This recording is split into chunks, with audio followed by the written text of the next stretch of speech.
지난 시간에는 사도행전의 1장부터 5장까지의 말씀을 함께 나누었습니다. 사도행전의 첫 번째 부분과 마지막 부분이 하나님의 나라를 증거하는 것이라고 나누었고, 하나님의 나라가 증거되는 방식이 성령을 받은 증인들에 의해서 증거되는 것임을 살펴보았습니다.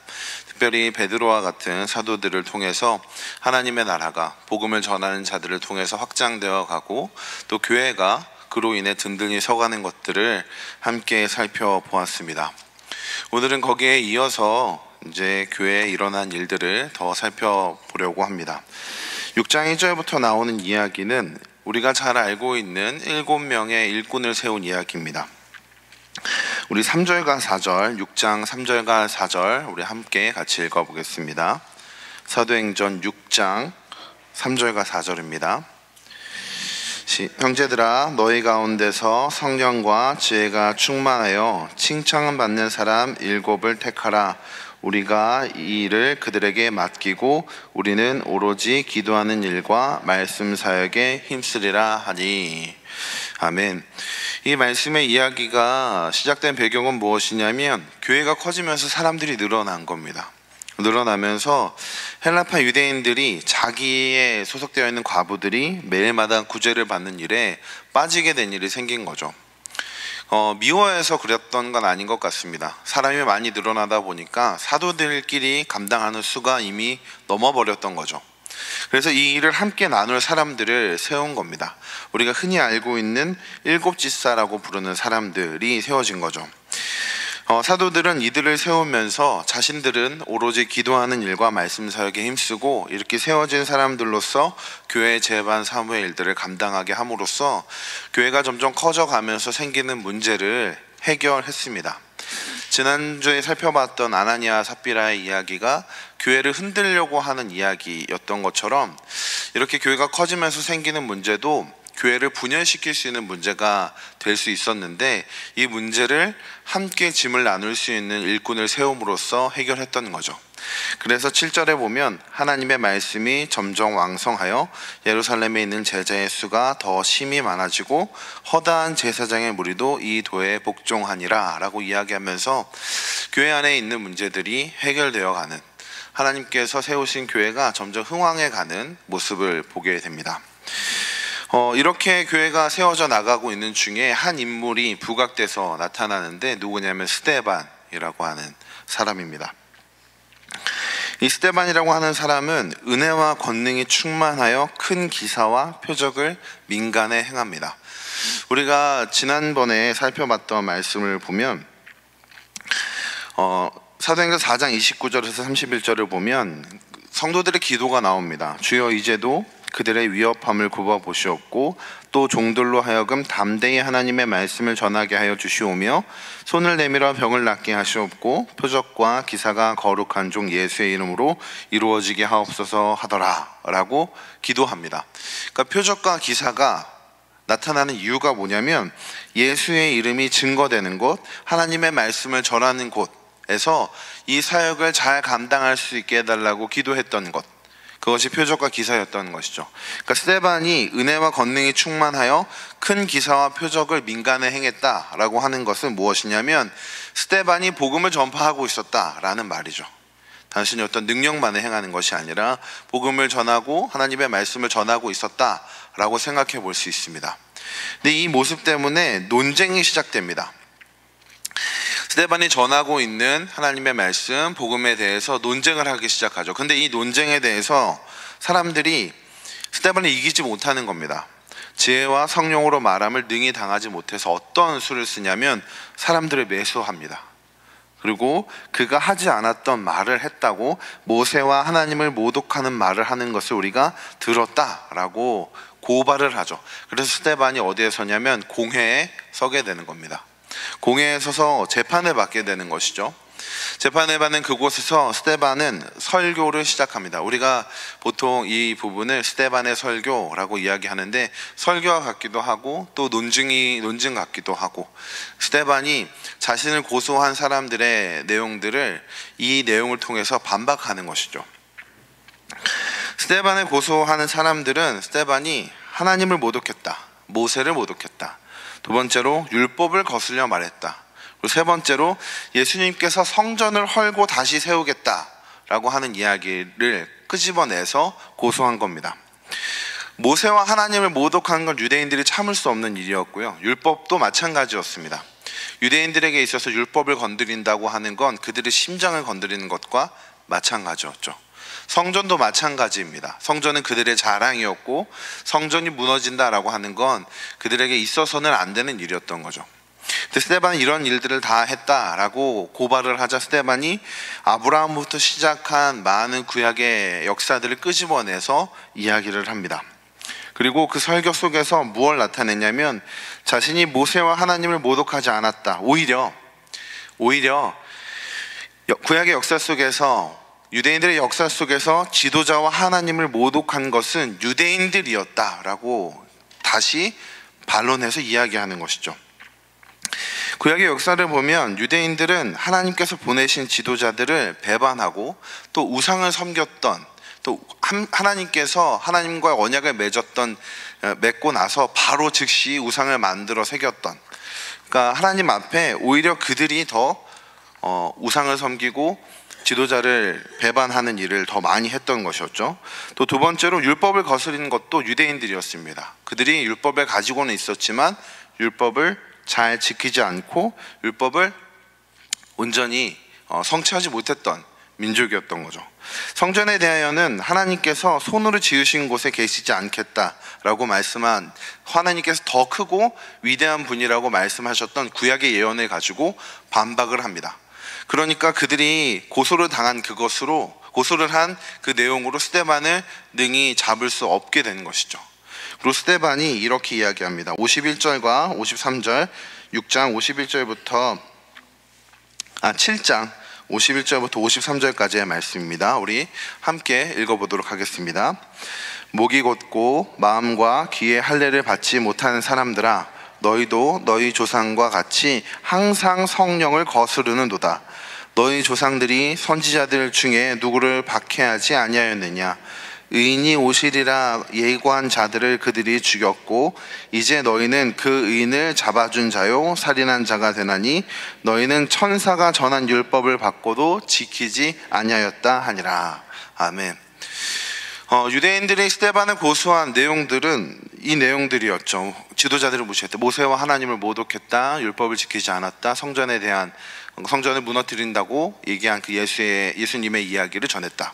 근데 이 모든 것들이, 이 모든 혐의가 스데반 자신이 아니라 유대인들, 특별히 지금 스데반 앞에 서 있는 그 사람들에게 해당된다고 이야기한 겁니다. 그러니까 능히 당할 수 없는 것이죠. 그래서 이들은 분노하고 마음에서 정말 이를 갈고 있는데 스데반이 이렇게 이야기합니다. 55절에 성령 충만하여 하늘을 우러러 주목하여 하나님의 영광과 및 예수께서 하나님 우편에 서신 것을 보고 말하되 보라, 하늘이 열리고 인자가 하나님 우편에 서신 것을 보노라 라고 이야기하죠. 이에 사람들이 큰 소리를 지르며 귀를 막고 그에게 돌로 쳐 스데반이 순교하게 됩니다. 그리고 이 자리에 누구도 있었냐면 사울도 함께 있었던 것이죠. 스데반은 성령에 충만하여 복음을 전하다가 죽은 순교자로 기록이 됩니다. 근데 이 일은 예루살렘 교회에 기쁜 소식으로 다가왔을 리가 없죠. 스데반이라고 하는 성령에 충만하고 또 사람들에게 칭찬받았던 한 인물이 복음을 전하다가 죽었다는 이야기는 예루살렘 교회에 있는 성도들에게 슬픈 일이자 또 두려운 일로 다가왔을 것입니다. 그래서 그들이 어떻게 하냐면 유대와 사마리아 모든 땅으로 흩어져 버리죠. 여기에서 누가는 유대와 사마리아라고 언급을 합니다. 이 유대와 사마리아라는 표현을 우리가 지난주에 한번 살펴봤는데요. 사도행전 1장 8절에 나왔던 것처럼 오직 성령이 너희에게 임하시면 너희가 권능을 받고 온 유대와 사마리아 이르러 내 증인이 되리라. 네, 항상 이렇게 하다 보면 다 아시는데 이렇게, 네, 온 유대와 사마리아와 땅끝까지 이르러 내 증인이 되리라 라고 이야기하죠. 온 유대와 사마리아라고 하는 표현이 성령을 받고 증인이 되어 살아가는 사람들이 나아갈 방향이라고 이미 제시를 했습니다. 근데 스데반의 순교가 예루살렘에만 머물러 있었던 그 자리를 박차고 유대와 사마리아로 더 복음이 전파될 수 있는 계기가 된 것이었죠. 예루살렘 교회에 있는 성도들에게 슬픈 일이었지만 하나님은 그 일들을 사용하셔서 복음이 증거되게 하셨다는 겁니다. 예루살렘 교회에 박해가 있었고 예루살렘 교회에 어려움이 있었지만 하나님께서는 오히려 그 어려움들 속에서도 하나님의 나라가 확장되게 하셨던 것이죠. 하나님의 나라는 인간의 손에 의해서 좌우되는 나라가 아님이 분명합니다. 왜냐하면 어려움 가운데서도 하나님은 그 나라를 확장시켜 가시기 때문이죠. 성령에 충만하여 하나님의 백성이 된 또 부활의 증인으로 살아가는 사람들을 통해서 하나님은 하나님의 나라를 확장시켜 나가신다는 겁니다. 그리고 이 확장된 것이 우리 4절부터 보면 사마리아라는 지역으로 넘어가는 거죠. 사마리아라는 지역에 넘어가면 빌립을 중심으로 이루어진 일들이 일어납니다. 우리가 아까 읽었던 말씀을 보면 6절부터 8절까지의 말씀을 보면 무리가 빌립의 말도 듣고 행하는 표적도 보고 한마음으로 그가 하는 말을 따르더라. 많은 사람에게 붙었던 더러운 귀신들이 크게 소리를 지르며 나가고 또 많은 중풍병자와 못 걷는 사람이 나으니 그 성에 큰 기쁨이 있더라 라고 이야기합니다. 조금 전에 스데반 얘기할 때도 나타난 것처럼 표적에 대한 이야기는 항상 무엇과 연관된다고 이야기했었죠? 복음을 전하는 것, 하나님의 아들 예수 그리스도가 증거되는 것과 연결이 되어 갔던 것이죠. 빌립도 마찬가지로 사마리아 성에서 복음을 전해 갔던 겁니다. 근데 이 복음을 전하는 것이 능력 있게 나타나서 8절에 보면 그 성에 큰 기쁨이 가득하게 된 것이죠. 그리고 사람들이 세례를 받고 이 일을 예루살렘에 있는 사도들에게 전해서 예루살렘 사도들이 올라와 그들을 위해서 기도해서 그들이 성령을 받게 되는 그런 일이 일어나게 됩니다. 누가는 일부러 이 성령을 받았다라고 하는 것들을 좀 주목하도록 기록을 합니다.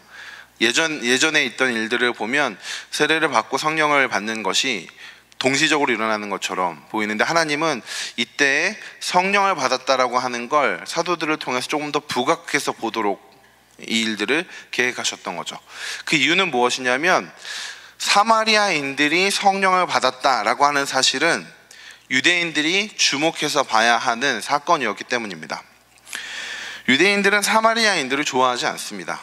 그들이 종교적으로 또 인종적으로 섞여 있다라고 이야기하고 오히려 사마리아 땅을 지나가지도 않았던 사람들이죠.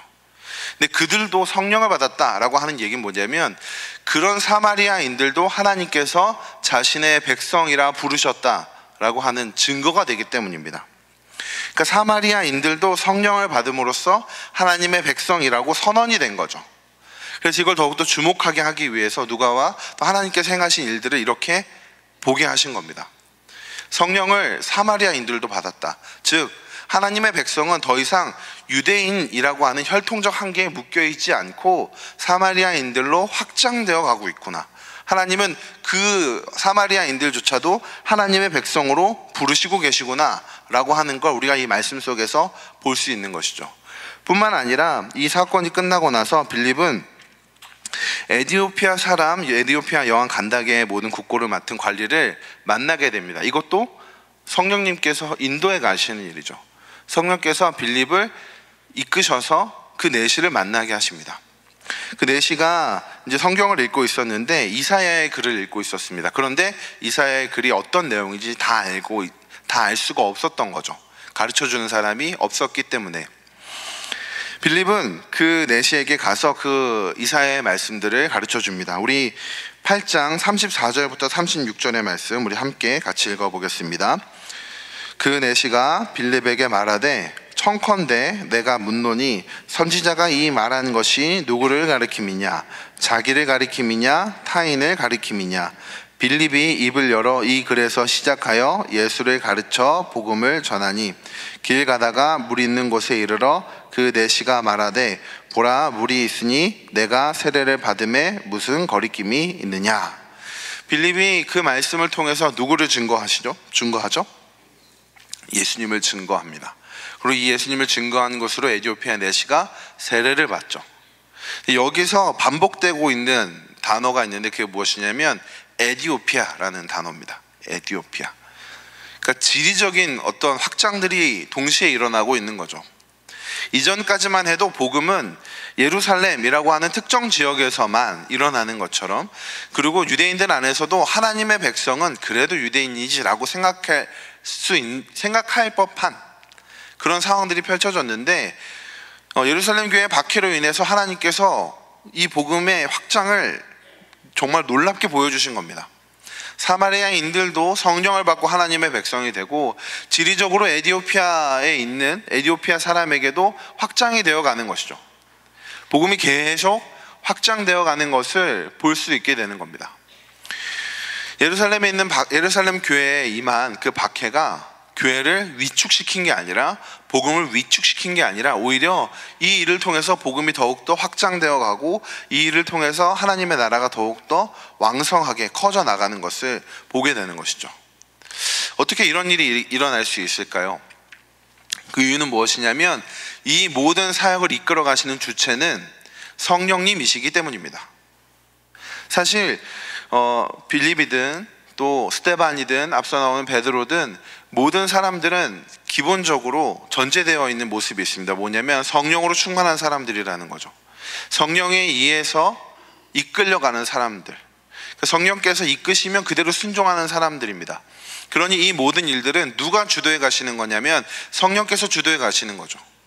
성령께 맡겨진 자 되어서 성령께서 이끄시는 대로 이끌림 받은 사람들을 통해서는 어떤 환경들조차도 복음을 막을 수 없고 하나님의 나라를 막을 수 없다는 겁니다. 오히려 더 확장되어 간다는 거고, 예수님께서 말씀하셨던 그 일이 능히 성취되어 가고 있다는 걸 우리가 볼 수 있는 것이죠.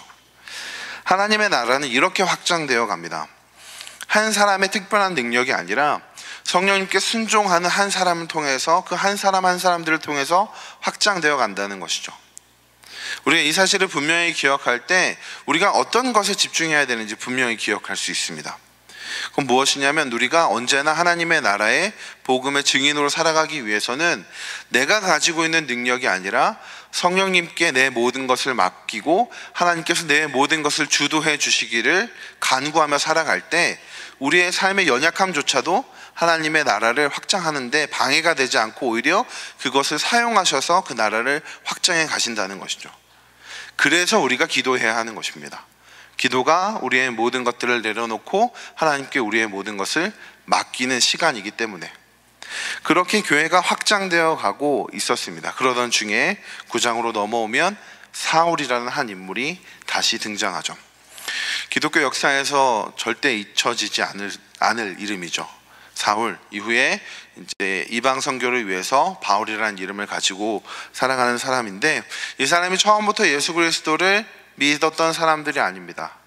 이는 혈통적으로 유대인이고 율법에 있어서는 정말로 다 지켰다고 말할 수 있을 만큼, 자랑할 만큼의 사람이었고, 지혜도 있었고, 뿐만 아니라 로마의 시민권도 가졌던, 당시에 유대인으로서 내가 하나님의 백성이다 라고 말할 때 가질 수 있는 모든 것을 가지고 있었던 사람이 바로 사울이었죠. 그 사울이 보기에 예수님을 증거하는 사람을 가만히 둘 수 없었던 겁니다.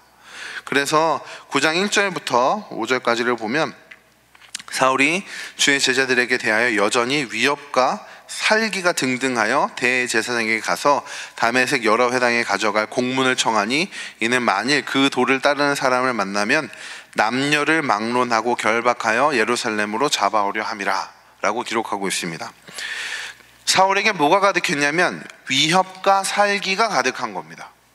위협과 살기가 누구에게 가득하냐면 주의 제자들에게 가득해져. 위협과 살기를 가지고 공문을 갖고 다메섹에 있는 회당에 가면 누구를 잡으려 할까요?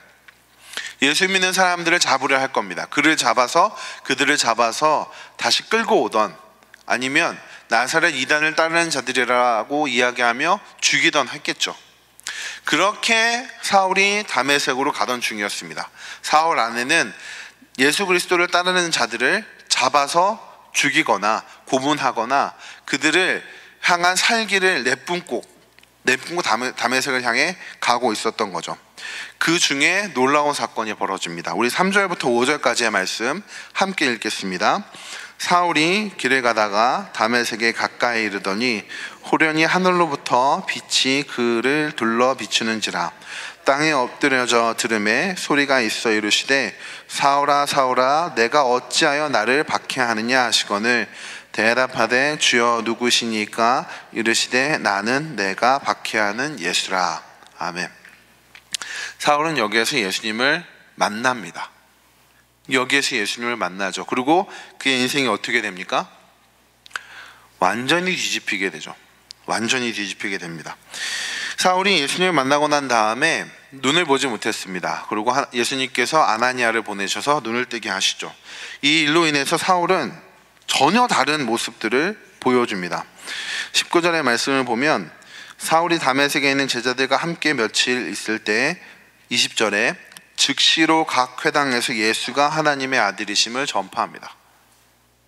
며칠 전만 해도 제자들을 잡아서 죽이려고 했던 사람이 이제 즉시로 각 회당에서 예수가 하나님의 아들이심을 전파하는 것이죠. 그래서 21절에 보면 듣는 사람이 다 놀랄 수밖에 없었던 겁니다. 왜냐하면 이전까지만 해도 사울은 어떤 사람이냐면 믿는 사람들을 잡아 죽이려고 했던 사람이기 때문입니다.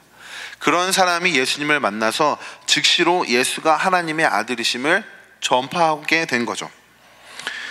듣는 사람이 다 놀라서 이 사람은 예루살렘에서 이 이름을 부르는 사람을 멸하던 자가 아니냐, 여기 온 것도 그들을 결박하여 대제사장들에게 끌고 가고자 함이 아니냐 하더라. 하지만 사울은 힘을 더 얻어 예수를 그리스도라 증언하여 다메섹에 사는 유대인들을 당혹하게 합니다. 예수님을 만난 그 사건이 사울의 인생을, 바울의 인생을 전혀 다른 인생으로 바꿔버린 거죠. 앞서 얘기했던 증인의 삶으로 바꿔버린 겁니다. 이후에 바울의 삶들은 성도님들이 다 알고 계시듯이 예수 그리스도를 증거하는 것, 복음을 증언하는 것, 그 일에 온 생명을 바친 인생으로 바뀌게 됩니다. 근데 이 일에 기뻐하지 않은 사람들이 있었죠. 누구냐면 유대인들입니다. 그래서 유대인들이 사울을 죽이기로 공모하는 것을 피해서 예루살렘으로 향해 도망가죠. 그리고 거기서 제자들과 있다가 결국 다소로 이제 피신을 가게 됩니다. 다소라고 하는 자신의 고향으로 돌아가게 되는 거죠. 31절에 보면 이렇게 기록하고 있습니다. 그리하여 온 유대와 갈릴리와 사마리아 교회가 평안하여 든든히 서가고 주를 경외함과 성령의 위로로 진행하여 수가 더 많아지더라. 그리하여 온 유대와 갈릴리와 사마리아 교회가 평안히 든든히 서갑니다. 그러니까 하나님께서 교회를 박해하고 죽이려는 그 사울을 변화시키고 또 핍박과 어려움들을 사용하셔서 복음을 증거하게 하심으로써 교회를 든든히 세워 가셨던 것이죠. 그러니까 우리가 이런 상황들을 분명히 기억해야 합니다. 사도행전을 보다 보면 교회의 모습들이 자꾸 등장하죠. 근데 교회가 든든히 서간다, 교회가 흥황하여 간다라고 하는 맥락을 보다 보면 뭐든지 다 잘 되고 있는 맥락 속에서만 기록하지 않습니다. 오히려 박해 속에서 박해를 지나오면서 이런 일들을 기록하죠. 그리고 어떤 사람의 능력으로 인해서 자라나기보다 성령께 주도되었던 어떤 사건들을 통하여 교회가 세워져 가고 있음을 보게 되는 것입니다. 마찬가지로 교회 또한 성령께서 주도하실 때, 성령께서 인도하실 때 든든히 서갈 수 있다는 것이죠. 하나님의 나라가 그러하듯이. 그러니까 우리는 언제나 하나님의 나라의 증인으로 살아가면서 기억해야 하는 것이 무엇이냐면 우리를 주관하시는 분은 하나님이라는 겁니다. 우리는 단지 그 일의 증인일 뿐인 거죠. 그 메시지를 주시고 그 모든 일들을 이끌어 가시는 분은 하나님이시라는 겁니다. 그래서 사도행전은 보통 다른 말로 성령행전이라고 불리게 되는 게 이런 이유 때문입니다. 성령께서 모든 일들을 이끌어 가시기 때문에.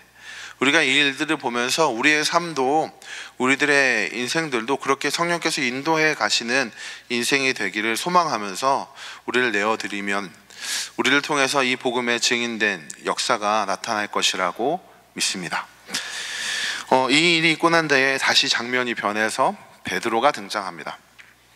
왜냐하면 온 유대와 사마리아까지 이 복음들이 증거되었기 때문에 이제 다른 어떤 일들이 펼쳐지는 것이죠. 베드로의 사역이 기록되어 있습니다. 32절부터 보면 베드로가 사방으로 두루다니다가 루다에 사는 성도들에게도 내려가서 애니아라고 하는 중풍병자를 고치고요. 36절에 보면 요바에 있는 다비다라고 하는 여제자가 죽었는데 그를 일으킵니다. 근데 이 모습을 보면 누가 떠오르냐면 예수님이 떠오릅니다. 마가복음 5장 41절을 보면 예수님께서 회당장 야이로의 딸을 살리시면서 이렇게 이야기하고 있음을 기록합니다. 그 아이의 손을 잡고 이르시되 달리다 굼 하시니 번역하면 곧 내가 내게 말하노니 소녀야 일어나라 하심이라. 여기서 달리다 굼이라고 얘기할 때 굼이라고 하는 게 쿰이라는 말인데 일어나라 라고 하는 명령입니다. 일어나 라고 하는 명령이죠. 여기에 40절에 보면 베드로가 사람을 다 내보내고 무릎을 꿇고 기도하고 돌이켜 시체를 향하여 이르되 다비다야 일어나라 라고 얘기하는 걸 이 사람들이 썼던 언어로서 이제 생각을 해보면 다비다 쿰이 되는 겁니다. 그러니까 달리다 굼, 다비다 쿰 이런 어떤 언어적인 비슷한 모습을 가지고 베드로의 모습 속에서 예수님의 모습을 보게 하는 거죠. 베드로의 사역들 속에서 예수님의 사역들이 계속 이어져 가고 있는 것. 오해하시면 안 되는 것이 베드로가 예수님이다 라는 이야기는 아닙니다. 무엇이냐면 제자들의 삶을 통해서도 여전히 예수님의 사역이 진행되어 가고 있다라고 하는 것을 볼 수 있다는 것이죠. 예수님의 사역이 단순히 보좌 우편에 앉으셔서 아무 일도 하시지 않는 게 아니라 지금도 성령을 통하여 역사하고 일하시고 계시다라고 하는 걸 베드로를 통해서 볼 수 있는 것이죠. 근데 이런 베드로가 한 특별한 일을 겪습니다. 그 특별한 일이 뭐냐면 고넬료라고 하는 사람을 만나고 그 사람이 회심하는, 그 사람에게도 성령이 임하는 그런 사건을 겪게 되는 것이죠. 10장으로 넘어가 보면 가이사랴에 고넬료라는 사람이 있으니 이달리아 부데라 하는 군대의 백부장이라. 그가 경건하여 온 집안과 더불어 하나님을 경외하며 백성을 많이 구제하고 하나님께 항상 기도하더니 라고 기록되어 있습니다. 이탈리아 부대의 군대장이라고 하면 이 사람은 유대인일까요? 이방인일까요? 이방인입니다. 이방인인데 하나님을 경외했던 사람인 거죠. 하나님을 경외했던 사람인데 하나님께서 그에게 환상 중에 나타나십니다. 그래서 요바에 있는 베드로를 청하라 라고 환상 중에 나타나십니다. 그리고 베드로에게도 한 환상을 보게 하시는데 어떤 거냐면 하늘로부터 한 그릇이 내려오는데 이 그릇 안에 온갖 부정한 것들이 가득 차 있는 겁니다. 그리고 소리가 있어 베드로야 일어나 잡아먹으라 라고 이야기하는 소리가 들렸는데 베드로는 유대인인가요? 이방인인가요? 유대인이죠. 그러면 부정한 것을 잘 알고 있었던 사람입니다. 바구니 안에 그 그릇 안에 들어있는 게 다 부정한 것이니 이 부정한 것을 유대인들은 먹지 않은 걸 베드로는 분명히 알고 있는 거죠. 그래서 뭐라고 얘기하냐면 먹을 수 없습니다. 10장 14절에 베드로가 이르되 주여 그럴 수 없나이다. 속되고 깨끗하지 아니한 것을 내가 결코 먹지 아니하였나이다 한데, 아니하였나이다 이렇게 얘기합니다. 그러니까 지금까지도 먹어본 적이 없던 거죠. 부정한 것을 먹지 않습니다 라고 이야기합니다. 그러자 15절 우리 함께 읽어보겠습니다. 또 두 번째 소리가 있으되 하나님께서 깨끗하게 하신 것을 내가 속되다 하지 말라 하더라. 하나님께서 깨끗하다 하신 것을 네가 속되다고 하지 말아라 라고 이야기한 음성이 들린 겁니다. 이런 일이 3번 있은 후에 하늘로 올라져 갔는데 베드로가 이 환상이 무슨 뜻인지 의아해하고 있는 차에 고넬료가 보는 사람들이 베드로의 집에 이르게 되고 베드로는 그들을 따라서 고넬료의 집에 초청을 받아 가게 됩니다. 그리고 그곳에서 하나님께서 무슨 환상을 보여주셨는지 알게 되는 거죠. 그 뜻이 무엇이었냐면 하나님께서 이방인들도 이제 하나님의 백성으로 삼으신다라고 하는 걸 알게 된 겁니다. 우리 44절부터 48절의 말씀입니다. 우리 함께 읽어보겠습니다. 베드로가 이 말을 할 때 성령이 말씀 듣는 모든 사람에게 내려오시니 베드로와 함께 온 할례 받은 신자들이 이방인들에게도 성령 부어주심으로 말미암아 놀라니 이는 방언을 말하며 하나님 높임을 들음이러라. 이에 베드로가 이르되 이 사람들이 우리와 같이 성령을 받았으니 누가 능히 물로 세례 베품을 금하리요 하고 명하여 예수 그리스도의 이름으로 세례를 베풀라 하니라. 그들이 베드로에게 며칠 더 머물기를 청하며. 아까 사마리아 사람들에게 성령이 임함으로써 사마리아 사람들도 하나님의 백성이 되었다는 것을 봤습니다. 근데 이제 성령이 누구에게 임하냐면 고넬료와 그와 함께한 자들, 그 인종으로 따지면 유대인이 아닌 이방인들에게 성령이 임함으로 이제 하나님께서 하나님의 백성을, 유대인들을 넘어 모든 백성들을 하나님의 백성으로 부르신다는 걸 베드로가 보게 되는 거죠. 유대인들은 이방인들을 그러니까 이방인들을 좋게 취급하지는 않았습니다. 이방인들은 지옥의 땔감처럼 존재하는 자들인 거죠. 그러니까 이방인들이 구원을 받을 것이라고 하는 생각을 아마 이때 당시에 베드로도 그렇게 깊게 하진 않았던 것 같습니다. 근데 하나님께서 눈으로 보여주신 것이죠. 고넬료라고 하는 사람을 구원하심으로써, 그에게 성령을 부어주심으로써 나의 백성으로 이 이방인들도 불렀다라고 하는 걸 분명히 보여주시는 거죠.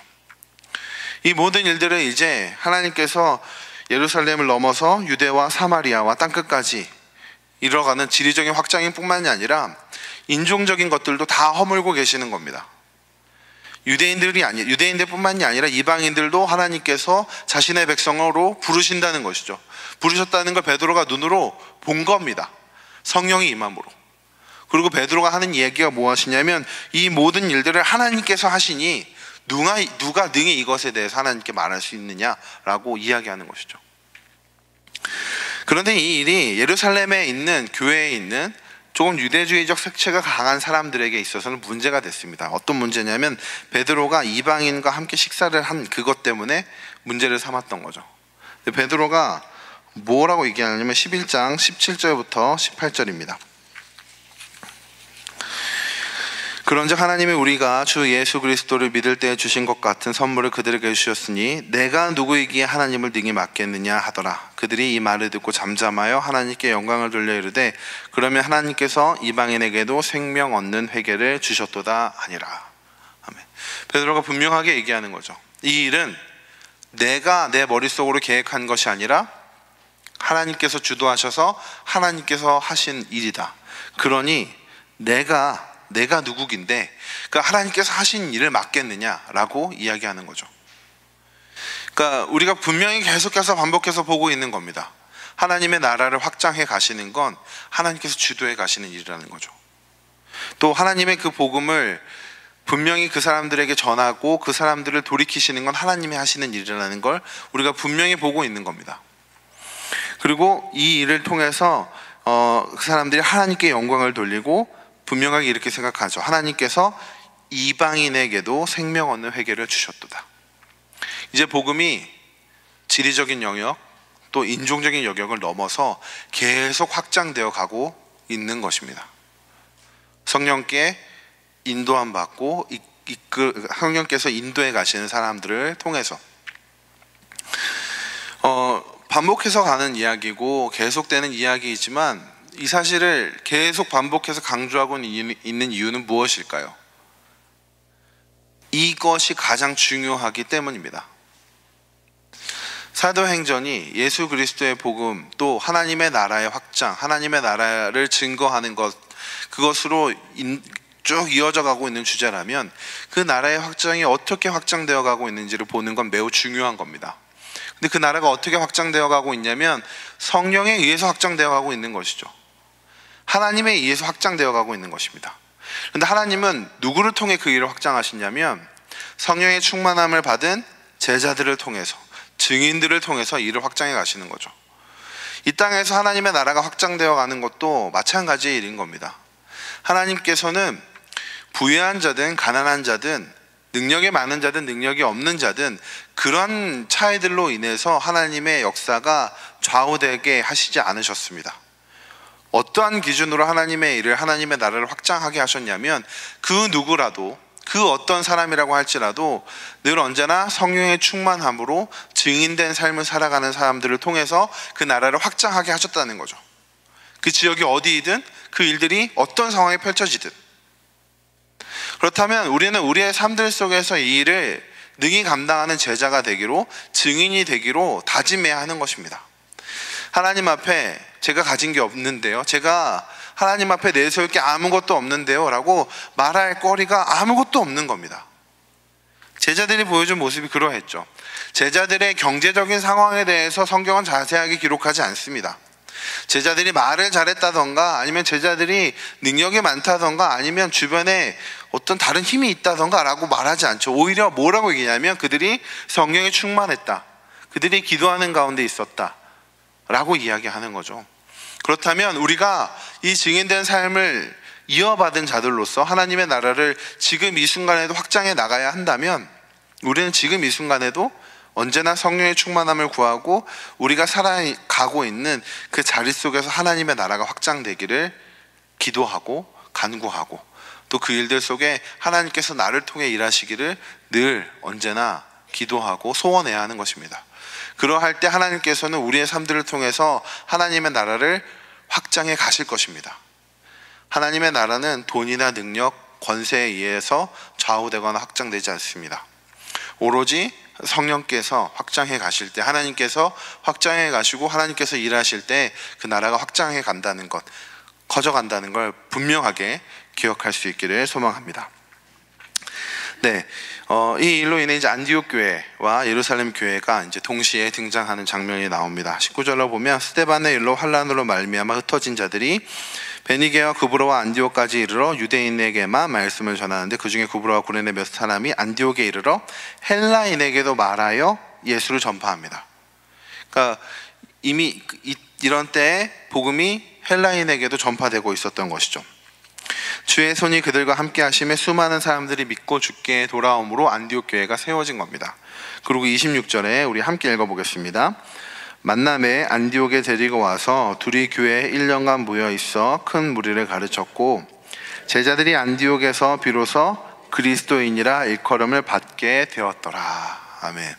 우리가 우리를 표현할 때 쓰는 말이 무엇이었죠? 그리스도인, 기독교인이라는 말을 씁니다. 이 말이 이때부터 비로소 일컬음을 받았다라고 이야기하고 있는 것이죠. 유대인들이 생각하기에 이방인들로 인해서 세워진 교회들이 힘이 없을 거라고 생각했을지도 모릅니다. 그러나 하나님은 능히 이방인들 가운데서도 교회를 세우셨고, 그 교회를 통하여서 하나님의 놀라운 일들을 나타내 보이셨고, 그 교회 속에서 그리스도인이라는 일컬음을 받게 된 것입니다. 물론 어떤 학자들은 이 일컬음이 처음엔 조롱이었다, 그러니까 예수쟁이다, 예수께 속한 자다라고 하는 조롱에 섞인 말이라고 이야기하지만, 믿는 우리들의 입장에선 영광인 말인 겁니다. 우리를 그 주님과 연관시켜서 이야기하고 있기 때문이죠. 우리를 예수님께 속한 사람이라고 이야기하는 겁니다. 예수께 속한 사람이라고. 사람들의 조롱이었을지 모르지만 예수께 속한 사람이라는 그 명칭으로 인해서 사람들은 더욱더 힘을 얻어서 사역을 했을 겁니다. 그리고 예루살렘에 있는 그 어려움에 대해서 예언을 듣고 난 다음에 이제 예루살렘 교회를 도와주는 역할까지도 감당하게 되는 것이죠. 그러니까 하나님께서 하시는 일들이 얼마나 놀라운지를 보게 되는 겁니다. 그리고 이어서 그때의 예루살렘 교회에 위기가 처해집니다. 무엇이냐면 사도들이 잡혀서 죽임을 당하는 일이 벌어지는 거죠. 요한의 형제 야고보를 헤롯 왕이 칼로 죽여버립니다. 그러니까 유대인들은 이미, 우리가 사도행전에 있는 시야들을 6장부터 넘어오면 사마리아로 또 이방 지역으로 이렇게 쭉쭉 확장해 가고 있는 중간에 예루살렘 교회에 있는 시선은 어떤 시선이었냐면 박해가 계속되고 있었던 시선이었던 거죠. 그래서 헤롯 왕이 예수 믿는 사람들을 죽이려고 하는 겁니다. 특히 지도자들을. 그래서 야고보를 칼로 죽이고 베드로는 잡았다가 이제 무기절 기간이 지난 다음에 죽이려고 했던 거죠. 근데 천사가 나타나서 베드로를 구출하고, 그리고 나서 베드로가 이제 헤롯이 죽이려고 하는 그 위협으로부터 벗어나게 되는 일이 일어납니다. 그리고 20절부터 보면 그렇게 예수 믿는 자들을 죽이려고 했던 헤롯의 마지막이 기록되어 있죠. 20절부터 23절까지의 말씀 우리 한번 같이 읽어보겠습니다. 헤롯이 두로와 시돈 사람들을 대단히 노여워하니 그들의 지방이 왕국에서 나는 양식을 먹는 까닭에 한 마음으로 그에게 나와 왕의 침소 맡은 신하 블라스도를 설득하여 화목하기를 청하니라. 헤롯이 나를 택하여 왕복을 입고 단상에 앉아 백성에게 연설하니 백성들이 크게 부르되 이것은 신의 소리요 사람의 소리가 아니라 하거늘 헤롯이 영광을 하나님께로 돌리지 아니하므로 주의 사자가 고치니 벌레에게 먹혀 죽느니라. 하나님께서 무엇으로 헤롯을 죽이시죠? 벌레로 죽이십니다. 예루살렘에 있는 교회 성도들에게 있어서 헤롯은 거대하고 또 강력한 위협이었을 겁니다. 그런데 하나님께서 헤롯을 단 한 방에 죽이시죠. 벌레로 죽이신 겁니다. 그러니까 복음을 전하고 복음을 증거하는 그 교회들을 하나님께서 놀라운 방식으로 지켜나가시는 거죠. 그래서 24절은 그 사이에 이렇게 기록하는 겁니다. 하나님의 말씀은 흥황하여 더하더라. 우리 24절의 말씀 큰 소리로 한 번 더 읽어보겠습니다. 시작. 하나님의 말씀은 흥황하여 더하더라. 헤롯이라고 하는 큰 위협이 있었음에도 불구하고 하나님의 말씀은 흥황하여 더하더라. 하나님의 말씀은 전혀 위축되거나 하나님의 말씀은 전혀 방해되지 않는다라고 하는 것이죠. 저는 지금도 마찬가지라고 생각합니다. 하나님의 말씀은 능력이 있습니다. 그 능력을 경험한 우리들이 이 자리에 모여서 하나님의 백성으로서 함께 예배를 드리고 하나님의 교회를 세워가는 것이죠.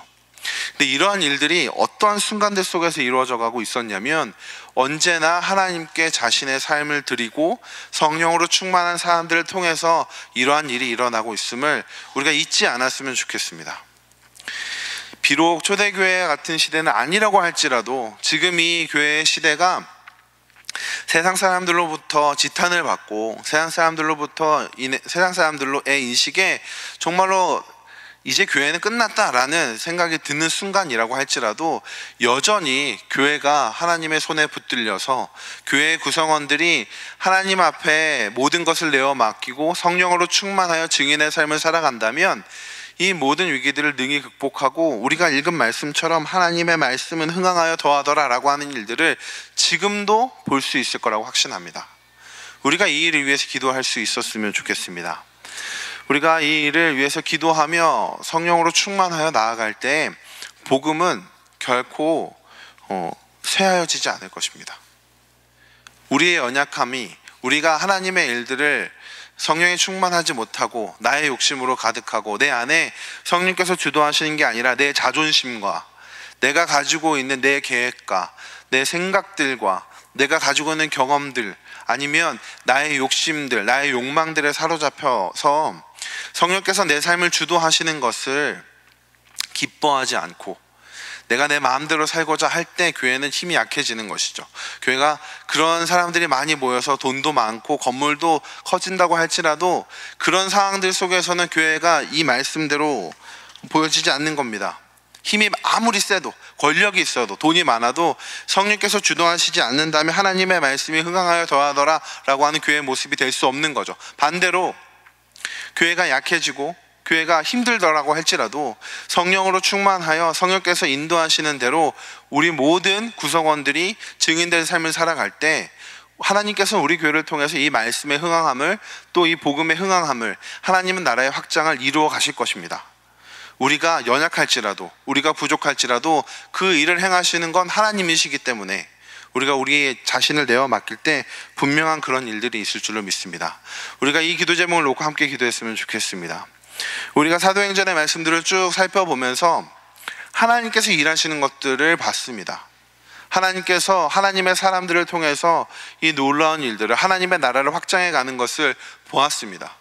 이제는 우리가 이 나라에 증인된 역할을 우리도 감당할 수 있게 해달라고, 또 우리 교회도 감당할 수 있게 해달라고, 우리 교회가 하나님의 나라의 증인으로 살고 복음의 증거됨으로 우리 교회 안에 기쁨이 가득하고 하나님의 말씀이 흥황하여 더하더라 라고 하는 고백이 우리 교회를 통해서 흘러나올 수 있기를 간절히 소망합니다. 우리 함께 이 시간 이 기도 제목을 가지고 함께 기도하시겠습니다. 하나님 아버지,